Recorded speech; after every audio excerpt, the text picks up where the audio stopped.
Hello, everyone. This is Chris Skettle, and I'm here with Daniel Spicer, and we are starting a whole new year of the Ivanti Insights podcast.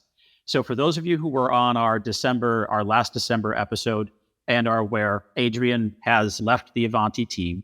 We will miss him, and we're gonna carry on and try to make this worthy of what he helped us build. So thank you, and we wish you luck, Adrian. But going forward, we're going to continue to drive interesting conversations and good quality podcast content for you guys here. Kicking it off, start of the year, we wanted to talk about, well, maybe one of those things that we wish we could have forgotten about from last year that caused us all a lot of headaches. But we're going to start by talking this year about Apache Log4j, the vulnerabilities that have cropped up there, some of the challenges that many of us experienced. We're going to kind of tackle it in a couple of different ways. First, we're going to talk about the vulnerability itself. So Daniel, let's kind of recap the Log4j, the vulnerability itself, the exploits that were out there, and just give us the details about what this thing was. Yeah, absolutely. So Log4j is managed and maintained by the Apache Foundation, and it is a widely used library for logging in Java applications. So Java as a language by default has very simplistic controls over logging, and they're just not sufficient for a lot of our more complex use cases. So Log4j kind of helps augment that baseline functionality. And real quick, we'll start out of the gate. Log4j is a development library that can be included in any application that is using Java. And while it is supported by the Apache Foundation, it has nothing to do with Apache's web server. It's an independent project underneath the foundation. So most developers who are developing a Java application use these open source libraries to help build their applications very quickly. And Log4j being a very common one of those because it gives them all that necessary logging functionality so they can report things like login events and error messages. Well, what happened is in early December, a vulnerability was discovered in Log4j and kind of announced in a very unusual way involving Minecraft, the video game. But essentially what we discovered is if you could present a maliciously crafted error message that the Log4j library would then take and log, you could perform code execution. So this sent teams into scrambling. CISA classified it as a critical with the highest level of score for CVE, which is a CVSS score of 10. And everyone has been scrambling ever since to try to identify all the places where Log4j is actually used and try to make sure that we're brought up to the latest version. And the difficulty of this lies into, this is a development library that's included in software packages. It's not something you can go and patch directly as an individual user. You need to go back and get it patched through your vendor, through whoever provides you with the software that's including the library. So we're over a month on, and from experience, I could tell you that Log4j is still kind of a nuisance, and hackers are definitely actively trying to use this vulnerability. From day zero, we do know that there are several nation states that have been trying to use the vulnerability, as well as some financially motivated criminals such as ransomware actors. Great recap of what we've experienced so far. Now, this is it was really apparent to me very quickly that a lot of organizations were struggling with this. So like you said, this wasn't something you could just go patch. For those of you who attend our monthly Patch Tuesday webinars, this came up very quickly and people are like, oh, hey, how can your solution go and patch this for me? Well, sorry, you can't just go and scan, this product and patch one component of it.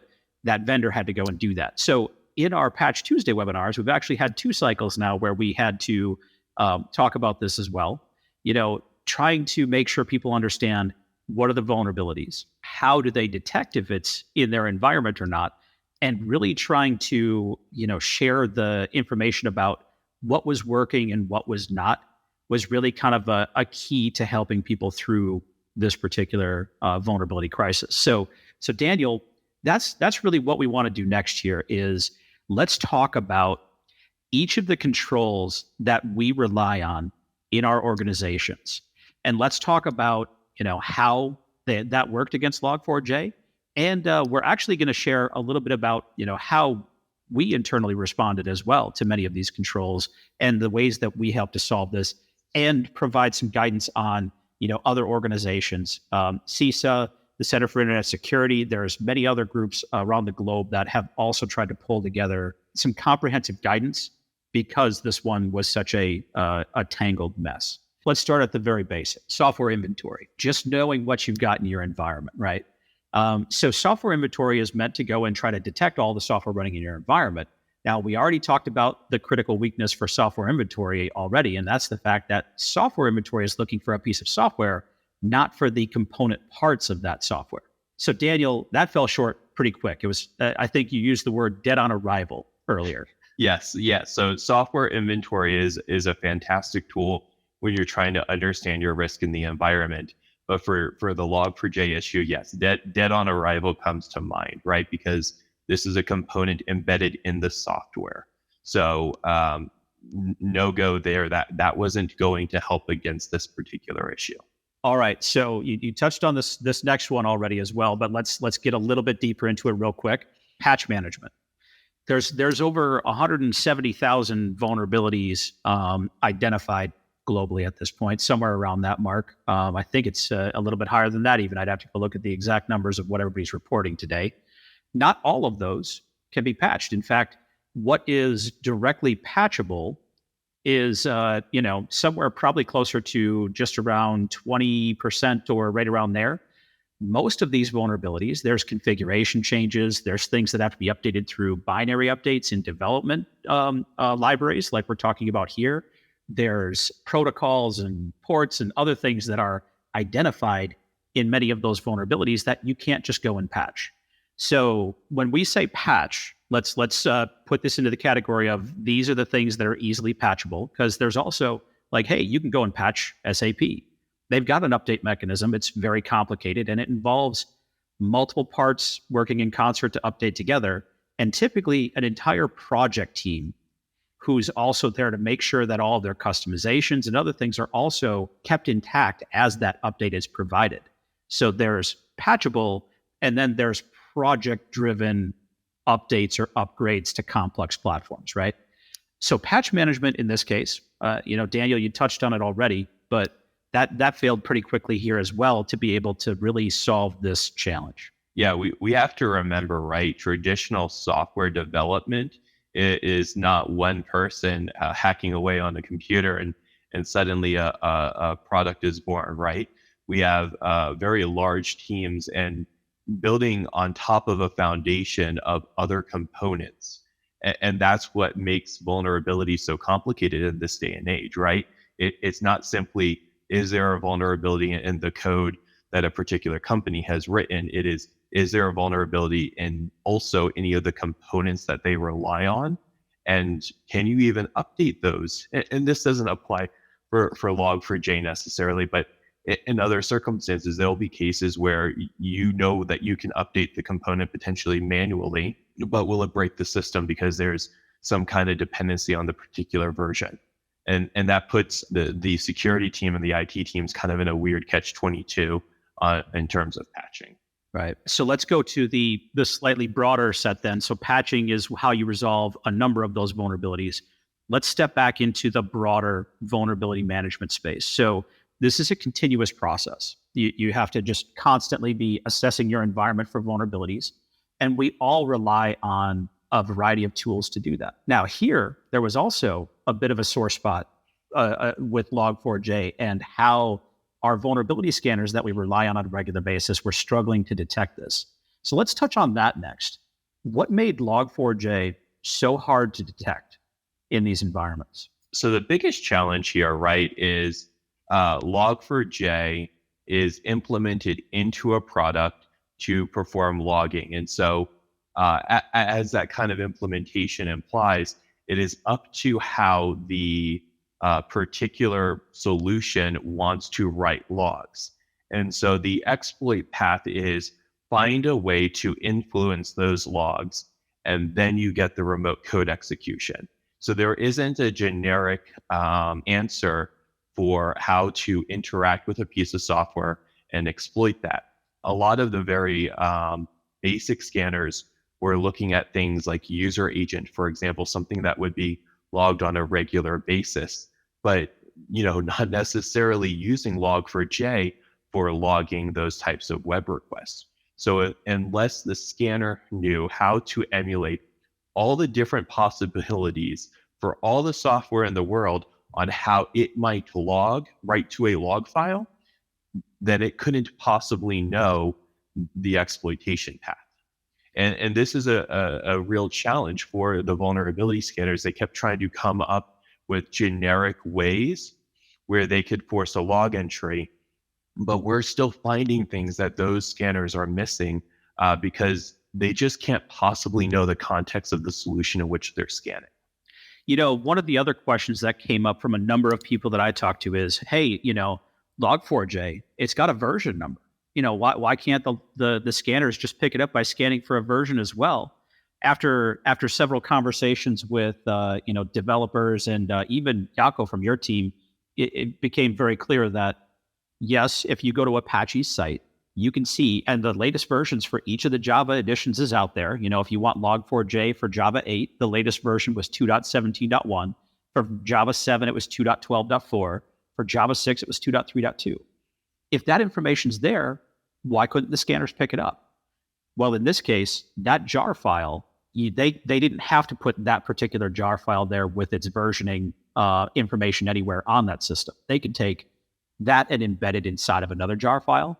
They could take just the libraries that they wanted out of Log4j and embed those in completely differently named jar files as well.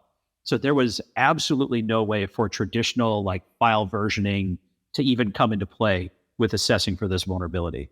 Well, and just to make that a little bit more complicated, right, Chris? You can just take out the code and paste it into a compiled file somewhere else, or in a lot of circumstances, especially for web applications, you get these bundled up WAR files, WAR, web application files that Tomcat will run, and so the Log4j file is actually embedded in there several layers deep, where you can't even get to it from just searching your file system, right? Right. That is a great shift into the next part of this conversation. Vendors and organizations that are developing, whether this was part of an e-commerce platform, whatever it was built into. So your DevSecOps process was very important to this, and how your vendors were keeping track of what they're using, where it is, and what versions those are at became very important in people being able to respond to this. So let's talk a little bit about, we'll start with the DevSecOps process. Organizations that had, those of you who've kept up with this part of the market, there was DevOps first, then DevSecOps came later, because it was trying to bring the focus around security directly into the process. So organizations that have been pushing forward and really maturing that security part of their development process were better equipped to identify and respond more quickly to this. So, Daniel, your team saw a pretty big variety of vendors' ability to respond to Log4j. Tell us a little bit about that. Yeah, absolutely. I think we have learned about some new questions that we'll be sure to add to our vendor risk management process going forward. And honestly, we're getting into the point of the conversation where things are starting to take a good turn, right? If an organization is sophisticated enough to be performing scans against their software and libraries, and they're generating an SBOM, a software bill of materials, then you're going to get a really good response from that vendor pretty quickly on whether or not they're using that software. And that's been very beneficial. For those of you who went through the process of reaching out to your vendors, if you got a quick answer from them, less than 24, less than 48 hours, that means that they had a tool in place to generate that bill of materials and quickly check the version and see whether or not they were affected. That's great news. There is a bit of a caveat here.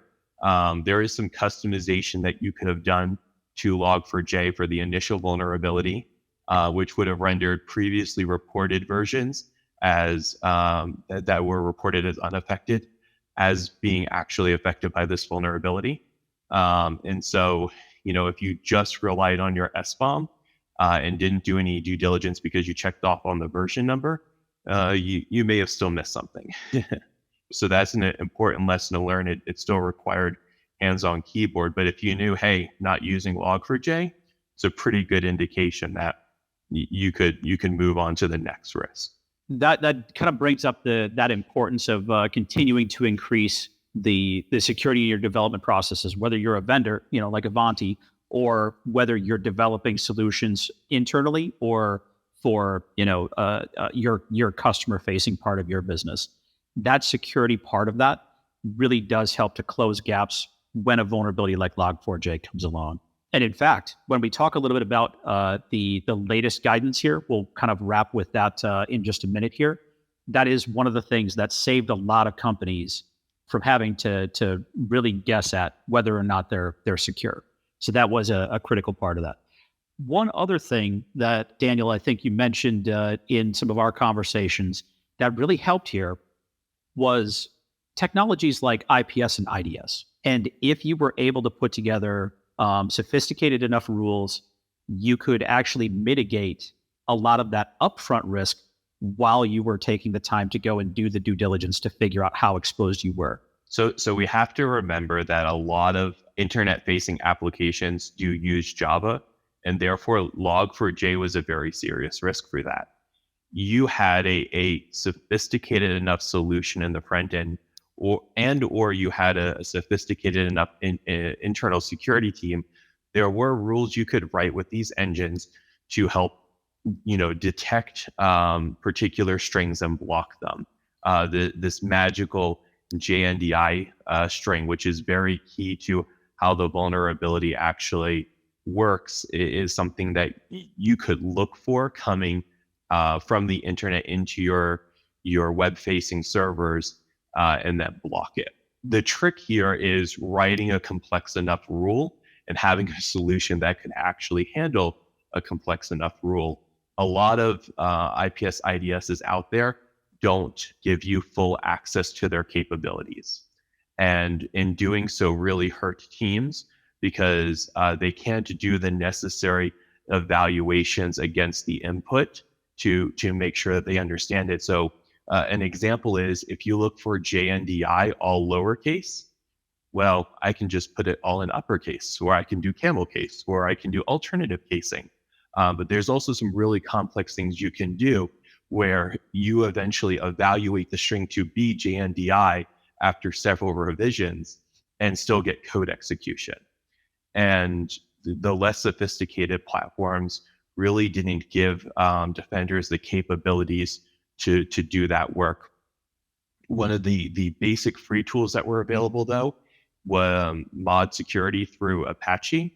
On your Apache web servers was actually very successful in being able to write something very quickly that could do an evaluation post, getting through encoding and some of the different evasion techniques you can do, and then actually block those strings.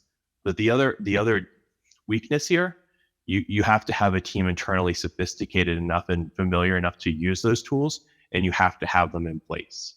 If they're not already set up to do that, then this wasn't really a good option for the organization as well. So this was a great option for the top tier organizations in the world who had the necessary tool sets and the necessary people. Perfect. Okay, so we're going to wrap on talking about some of the latest guidance that's available, and there's a couple more things, tidbits that we'll bring up as we go through that. So for those of you in the U.S. market, you'll be familiar with the CISA, CISA.gov. They have a very comprehensive write-up. There's a similar one, for those on the global scape for the Center for Internet Security, so cisecurity.org, also has a very comprehensive write-up. They are the two closest that I've seen out there, and probably the two best. There are other groups that have good information as well, but these are two great resources. They broke it down like this. There was guidance for organizations, and we touched on a few of the technologies already, but they provided a list, on GitHub or, a couple of other places that were collecting these lists of all the common vendors that are out there and aggregating the information about how they've assessed and made that information available in one central place. So this quickly became a very strong tool for helping with that vendor risk approach to identifying if Log4j was in your environment. The other thing, and Daniel, I loved your story about how you guys took an early approach to this additional scanning to get around the limitation of network scanners, but a breed of Log4j specific scanners quickly came into being as this was developing. And I think it was only a couple of days after you guys already took your scripted approach that I saw a couple of scanners that really got down to the level of depth that you were talking about with being able to recurse through and look for this in multiple ways, because it was that elusive for common scanners to get at. So let's talk about those scanners real quick, and how did you guys go about utilizing that type of additional complementary scanning approach in our environments? When we realized how difficult it was going to be to identify this issue, and when we started going through very much the same exercise, Chris, that you and I are talking about, and realizing that those solutions just that we typically rely on weren't going to work, we had to think a little bit outside the box, and that's when we came up with coming with our own scanner very quickly in short order. What was very key here is having an endpoint management solution that we could push a script to. And so, of course, internally we're using Ivanti EPM and Ivanti neurons, but any solution will work for these kind of custom scanners as long as you have a place to put the results and aggregate them. And so we use the solution there, and our first iteration of this used a combination of file names and a combination of hashes. So one of the things that we made a safe bet on was that no one's going to change the Log4j libraries too much, if at all, because they're already a development library. They're fully functioning and kind of self-contained. So hashing any of the files that we found under the size threshold that those libraries would be at and comparing them against the known vulnerable hashes allowed us to get there very quickly. Our second iteration made us realize, similar to what we were talking about with WAR files, that we had missed those. And so we had to add functionality to our tool to identify those files and decompress them, and then look for the jar file in there. And a lot of the scanners are taking similar approaches. They're either using hashes or names or some combination thereof to try to find the Log4j libraries local on the system. And truthfully, this is probably the most effective way of really finding that a network scan approach is simply ineffective. Yep. And you'll see that. So if you want to get a collection of the references that we've just made here in the last couple of minutes, my blog post for our January Patch Tuesday blog captured all of this in that write-up, and it's got links to CISA, to CIS, Apache, and several others to be able to quickly get to some of this information. But they recommended that combination of the vendor assessment and these types of scanning tools to really most effectively tackle this. And those companies that are feeling confident about how well they responded definitely took that approach in their environments. In wrapping up, Daniel, I think this vulnerability, showed when, not all vulnerabilities are created equal. This one wasn't able to be solved by some of our more regular common tools and methods that we use. It kind of showed an extreme case to have to respond to. Not only was it an out of band, but it required us to use several different methods to be able to do upfront mitigation and long-term remediation of this vulnerability. That I think if you look back on this and do a postmortem in your own organization about this, you'll find a number of ways that you can benefit your organization by putting a couple of things onto your security roadmap for 2022 and beyond. So it was painful, but I think a very good litmus test for most organizations' security programs. On that, Daniel, I guess any closing thoughts? Yeah, I think I'd like to throw out two. So first, a shout out to two organizations NCSC in the Netherlands, who took really early action in trying to gather information from vendors and putting it in a single spot using a GitHub page for defenders to identify the status of products, whether they were vulnerable or not. That was very helpful for defenders, and definitely please make sure you're working closely with such organizations. The other one, ACSC, who actually released information about the exploitation of the Log4j vulnerability, and one of the only organizations to really go out of their way to provide post exploitation information to defenders. And then the last thing I just want to say, obviously, we took a very corporate-centric approach to this conversation. But if you would like to know more about Ivanti's response for our products, check in the description below, and we'll leave a link there so that you can learn more about our response. Thanks, Daniel. And thank you, everyone, for joining us for 2022's first Ivanti podcast episode. We're looking forward to a great year and lots more content coming your way. Thank you.